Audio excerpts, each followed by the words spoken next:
Hello friends, welcome back. We have been talking about innovation with a context of value of marketing in innovation, and I was referring to the role of innovators and inventors as well. And when we were building upon the case in terms of unexpected events, I talked about that if somehow we would have thought of those elements, then things would have been different in some cases.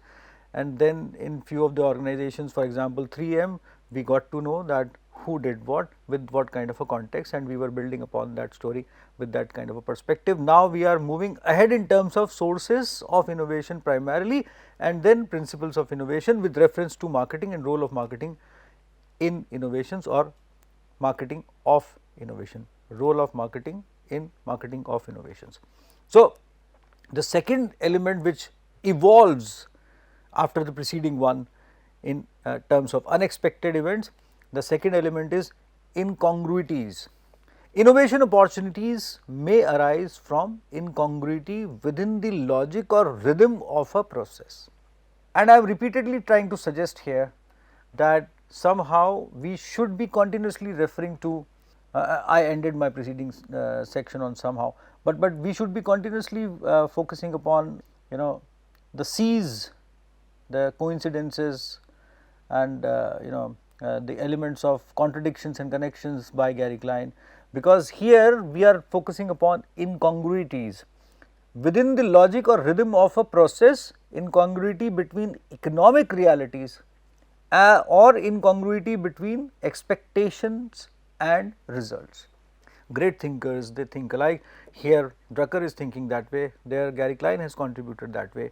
So, and if we are referring to almost all the great thinkers, then we would have a congruous thought here, the center point, and we have been building upon the case with reference to concentricity of the points and the elements, and concentricity of the elements of marketing per se, and that is how it gets germinated. You see, if we are talking things incongruities associated with things, and there we are talking about contradictions and connections, we realize that originators of these kind of thought process, they have been observing these kind of things universally.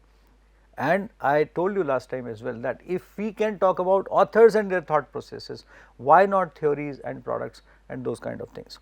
So, example of incongruity within the logic or rhythm of a process here is Alcon Laboratories was one of the success stories of 1960s, because Bill Conner, the company's co-founder, again we are referring to a person here, and that is good. So, Bill Conner exploited an incongruity in medical technology. Now, he was observing that. You see, now this enables us that if we learn about Mr. Conner and we try to analyze that what his observation perspective was, how he was looking into these kind of things, then we would be able to understand this process much better as compared to if we would have just talked about that somehow Alcon did that. So, the cataract surgery ranking as the third or fourth most frequently performed surgical procedure worldwide had undergone extensive systematization over the course of 3 centuries. The process had been so refined that only remaining aspect considered old fashioned was the manual cutting of a ligament. What happens next? Eye surgeons had mastered the art of cutting the ligament with a high rate of success, and there I am not sure it is about this cutting the ligament thing, but somehow removal of cataract and those kind of things have been mentioned in some record books also. So, eye surgeons had mastered the art of cutting the ligament with a high rate of success. Nevertheless, this step stood out as markedly distinct from the remainder of the surgical procedure, causing surgeons to often approach it with fear due to its incongruity. For half a century, medical practitioners had been aware of an enzyme capable of dissolving the ligament without the need for cutting. They were aware of these kind of things. What Mr. Conner accomplished was that the addition of a preservative to this enzyme, thereby extending its shelf life to several months, came up to his to him. The introduction of this new compound was readily embraced by eye surgeons, and Alcon soon found itself in possession of a global strength or monopolistic or monopoly kind of a situation. See, these kind of things, now this can also be incidental, this could have been incidental. This could have been not categorized as unexpected kind of a thing basically, but in relation to incongruities, as far as the situation goes. But somehow the marketing element of that this enzyme's life has to be prolonged so that it can be used for this kind of a procedure was known to Mr. Conner, or he would have visualized that with reference to the elements of marketing associated with innovation. Process need. What makes the system work for automobiles and trucks in countries which have not adopted modern highway system is an adaptation of the reflector. The reflector lets each car see which other cars are approaching from any one of a half dozen directions. This minor invention, which enables traffic to move smoothly and with a minimum of accidents, exploited a process need. Several other elements are there. Somehow these safety bags which get blown up when unfortunate incidents or jerks happens to cars and automotives. And we talked about in one of the examples, one probably Volvo, they had external bags also to save the elements and people and cyclists. I remember we talked about that kind of a thing and so on. So, there are several kinds of things which can match with this thought process of as far as process need goes, but then continuously we are referring to what is the need and marketing element and then value web which is associated with this kind of a thing, what it would eliminate and what would it keep and how it would generate the complete value proposition, that is what we are talking about. Industry and market changes, and as of now we are largely referring to two spheres. We have talked about that earlier as well, within the company, outside the company. So, managers might perceive industry structures as preordained, but these structures can and often do change overnight. Such change creates tremendous opportunity for innovation with a marketing kind of a perspective. For instance, digital payments revolutionized the situation in India. The Indian government demonetized, a demonetization drive came in 2016, led to a surge in digital payment systems. Companies like Paytm and PhonePe innovated by providing easy to use mobile wallet and payment solutions, capitalizing on the changing market landscape. PhonePe and Paytm, they were always looking for this kind of a situation wherein how to propel the usage as far as their situation goes. And we have talked about the adaptation of innovation. We would be talking about that later on as well with lot of strength when we would be referring to consumer behavior and those kind of elements. I remember that these kind of wallets were there and they were popularizing themselves and people were they were using that, but the rampant adaptation from both the sides, the receiver and the sender, was not so much there. They came up with these kind of campaigns that even the vegetable vendors, they are using that.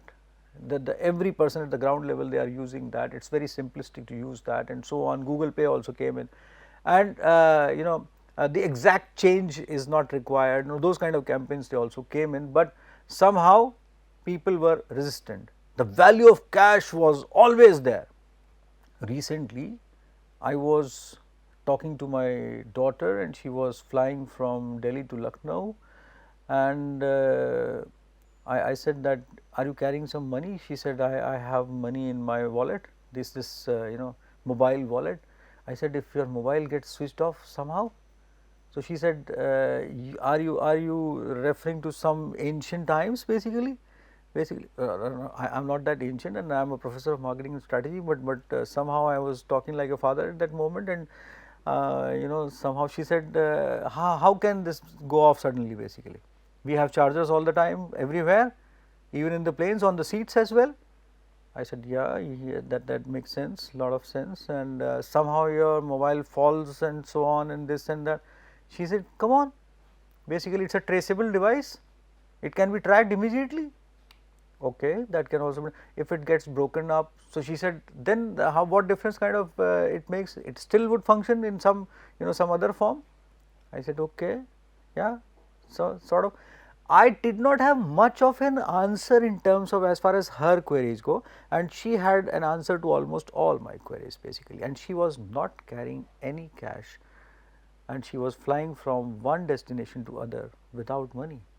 That doesn't gels me as a father, but as a professor of marketing and innovation, it completely elevates me that somehow you don't require cash anymore at all, although I don't do that much, sorry.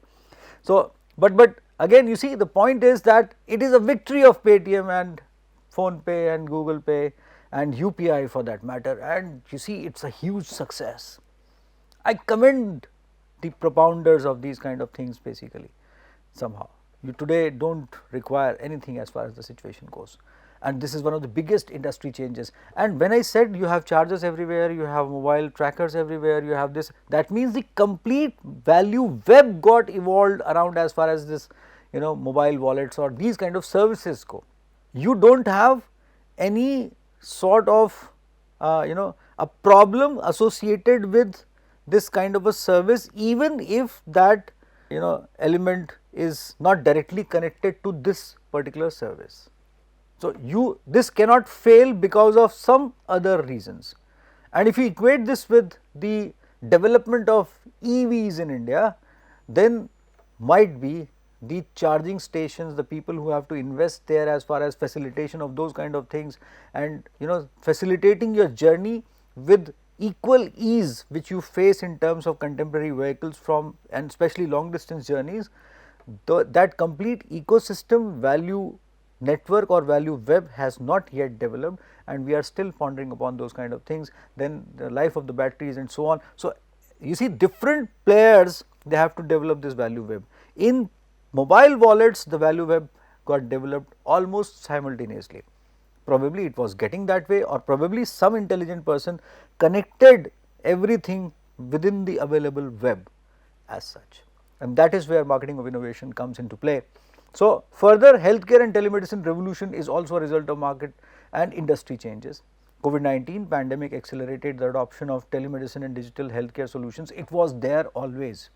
I remember I was staying in Allahabad in the Kumbh Mela in 2001 January, and my father was one of the officers from the healthcare department. He is a doctor, so he was managing the show as far as from the health ministry and healthcare department goes, and I was there on the ground with him basically, and I was observing 30 million people in almost 3,500 acres or 3,000 acres area on one single day.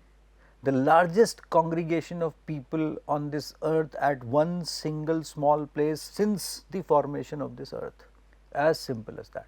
And telemedicine was adopted very nicely by the team, and so many patients, they got served from the telemedicine specialty hospitals while being attending Kumbh Mela. Telemedicine has made inroads at a larger level. So, COVID-19 accelerated that somehow. You see, somehow incidents happen, and that is why somehow unexpected incidents are propelling industry and market changes, and coincidences, connections and those kind of things are also there. So, COVID-19 pandemic accelerated the adoption of telemedicine and digital health solutions in India. Startups like Practo and 1mg innovated by providing platforms for online doctors, consultations and medicine delivery and so on. Today you have so many, and we have talked about few as well. Demographic changes. If you are foreseeing that demographic change which is coming to your way, are we observing that what is going to happen in India? Are we talking about that? Yes, many intelligent people are doing that. They are coming with those kind of innovations and business propositions. But the largest worry I have, and I share with everyone nowadays, is that by hard efforts of people associated with policy and implementation at every level, government and execution level, at bureaucracy and then industry players and everyone, thankfully the average age is getting better, health standards are getting better, but then nuclearization of the family is also getting, and elders are all alone many a times, and we do not have a large workforce associated with attending to elders. We don't have geriatric related trained nurses and nursing staff and those kind of equipment and those kind of facilitation and those kind of precise training. We have precise training, but not to the large number of people who are going for that. And somehow that is one part. Then further medical care, then telecommunication system, the system which enables those people to just put up a button and they are being attended by someone somewhere within no time. I am not saying that we are trying hard. We have ambulatory services, we have emergency services, but we can think in terms of a larger 911, and if not, then 911 associated with elders and their support, elder security, elder support, and so on. So, if somehow we can think in terms of that thing, then tourism associated with elders, their visits, they should have pleasure in terms of as far as the fag or the last end of their lives, making them comfortable, and it is a big part of the population and going to be bigger in due course of time. It is just an example.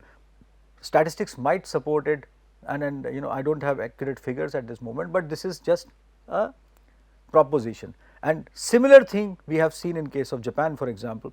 Among external sources of innovation opportunities, demographics are the most reliable. As I said, demographic events have known lead times. For instance, everyone expected to join Indian labor force by 2022 has already been born.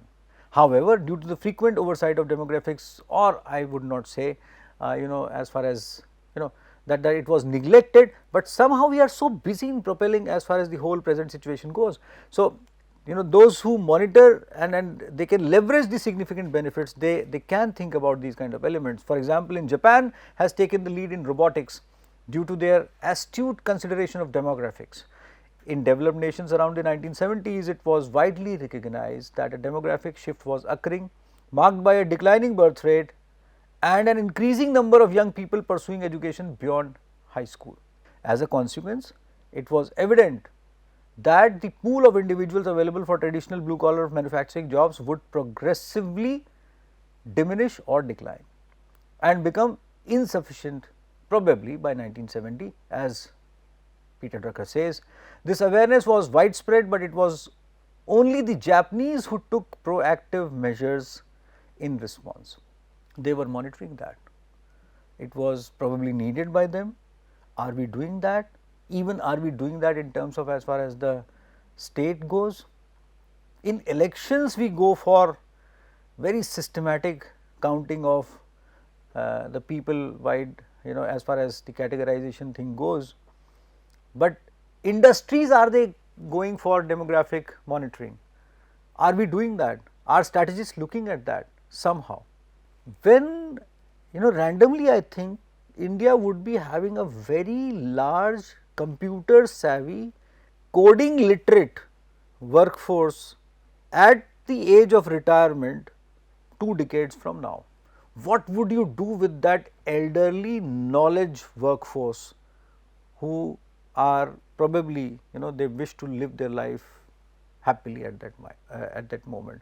Can you think of something brilliant which can be used, which can be developed in terms of with so much of brain power, who wishes to sit and relax? Can we do that? Are we thinking of something of that sort? Probably we should. So, as a result, and we are talking of Japan here, as a result they established a 10-year lead in the field of robotics. Why? Because when they were monitoring this situation and blue collar jobs would diminish, or people would diminish for those kind of jobs. So, this awareness it enabled Japanese who took proactive measures in response, and as I said, they focused upon robotics. The glass is half full and the glass is half empty. It is fundamental, but understanding this is really, I would not say a lifetime experience, but definitely an intense experience.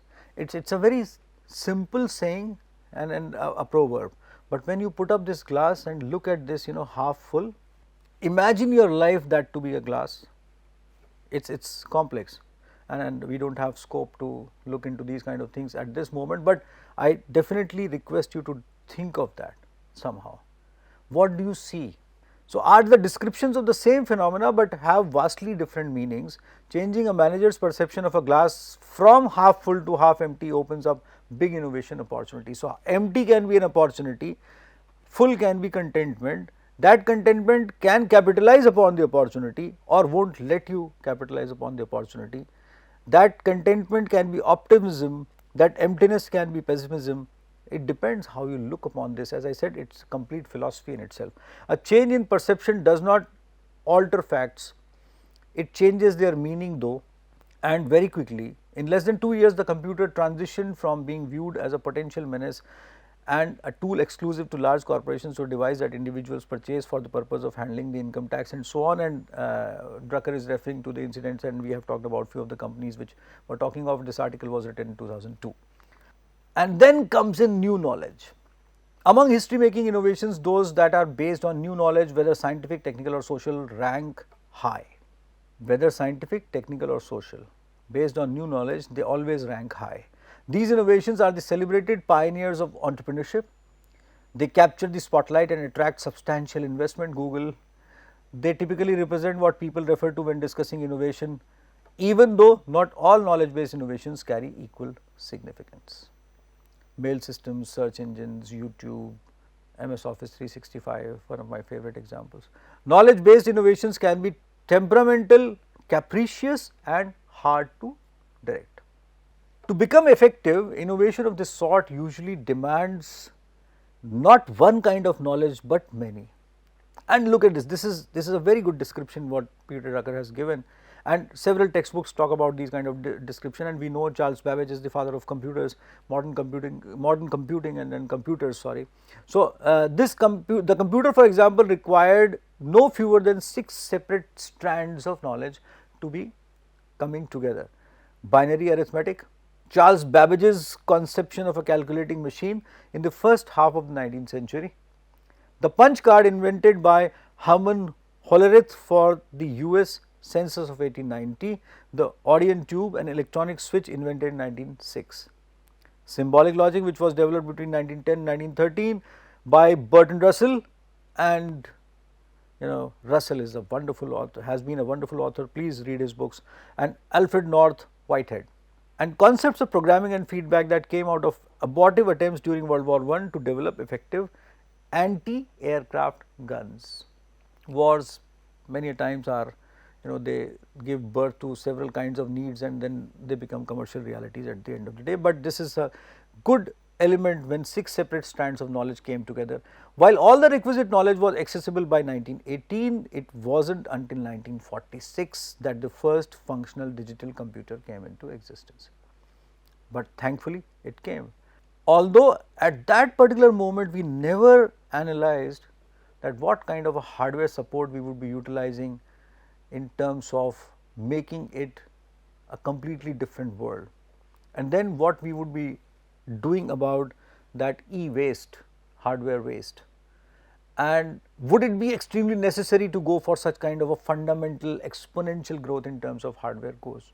Somehow what else would be done? We just started following that, it's fine, it's good, but then we would be talking about at the end of this, more or less near the end of this course, that if somehow we visit the processes at the initial phase or the intermediary phases, we may change the course and then redirect our energies towards further innovation while reducing the environmental, socio-economic and even cultural losses many a times. So, long lead times and the need for convergence among different kinds of knowledge explain the peculiar rhythm of knowledge based innovation, its attractions and its dangers. During a long gestation period, there is a lot of talk and little action many times, as Peter Drucker says, but then in today's circumstances when AI is so prominent, we have so many inputs, it is a matter of looking into those and then visualizing things somehow. And here comes a question to ponder upon. What are your thoughts on innovations like virtual reality? How long have we been discussing it, and has it reached its full development potential? Now, let us have a brief look at the principles of innovation. Because innovation is both conceptual and perceptual, would be innovators must also go out and look, ask and listen, collating everything, and here we are referring to value webs and networks. Reflexive research I talked about when we were talking about research and innovation. Successful innovators use both the right and the left sides of their brains. They work out analytically what the innovation has to be to satisfy an opportunity. Then they go out and look at potential users to study their expectations, their values and their needs. And remember, we have been strongly referring to this keyword called values. To be effective, an innovation has to be simple and it has to be focused. It should be only one thing, otherwise it confuses people. It would be simple and focused when the marketing perspective is there, and that is why we build upon this case and the several examples starting from 3M to computers and 6 elements of computers coming together, and then computers becoming very important part of our lives, and mobile phones, and then UPIs and Paytms. All the examples we have talked about are the elements we have been focusing upon in terms of marketing with reference to innovations, and here we are referring to principles of innovations. So, effective innovations start small. Probably mobile wallets, they would have started small. They aren't extravagant innovations. They can be as modest as enabling a mobile vehicle to collect electric power while it travels along tracks, which was the innovation behind the electric streetcar. Water purification systems. Dean Kamen has been talking about Slingshot, and the last time I did not mention his name deliberately, and I requested you to visit Slingshot and think in terms of how how a fundamental approach in terms of closed loop of energy developed a water purification system which has yet to be adopted globally. And I can foresee a huge future in terms of such kind of systems with reference to water purification, which is a very important aspect of human lives at this moment, which can avoid so many diseases. If you will look at water purification systems with reference to the kind of things they would address in due course of time, you would realize it is a very important invention and innovation. But we are coming back to, as far as effective innovation starts small. So, alternatively, it might be basic concept of fitting the same quantity of matches into a matchbox, formerly 50.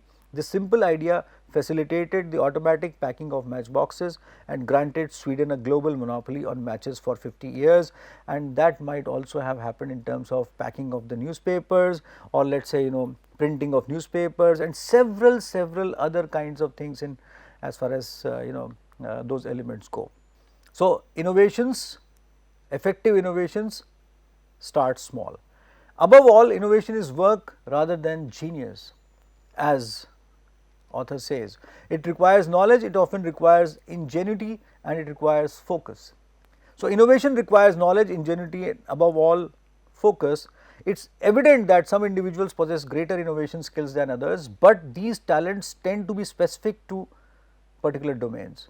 In fact, innovators typically focus on a single area of expertise. Even someone as prolific as Thomas Alva Edison, and you see, innovations and inventions usually has his name mentioned by any means. So, Thomas Alva Edison, with his numerous innovative achievements, concentrated solely on the electric field largely. And see, Drucker's contribution as far as this whole scenario goes, and several other authors whom I have been referring to while we are talking of, especially Gary Klein, we get to learn that when we are talking of sources and principles, we are actually mentioning the importance of marketing with reference to the value webs and value networks which coexists anyways. That is precisely we have been building our case around. I will be talking to you about strategy and innovation in my next session, along with a mention to enablers of innovation with reference to marketing, and I am sure that you are keeping pace along with this course, especially with reference to searching for relevant examples and building upon your insight around those examples. I will be coming back to you. Till then, goodbye.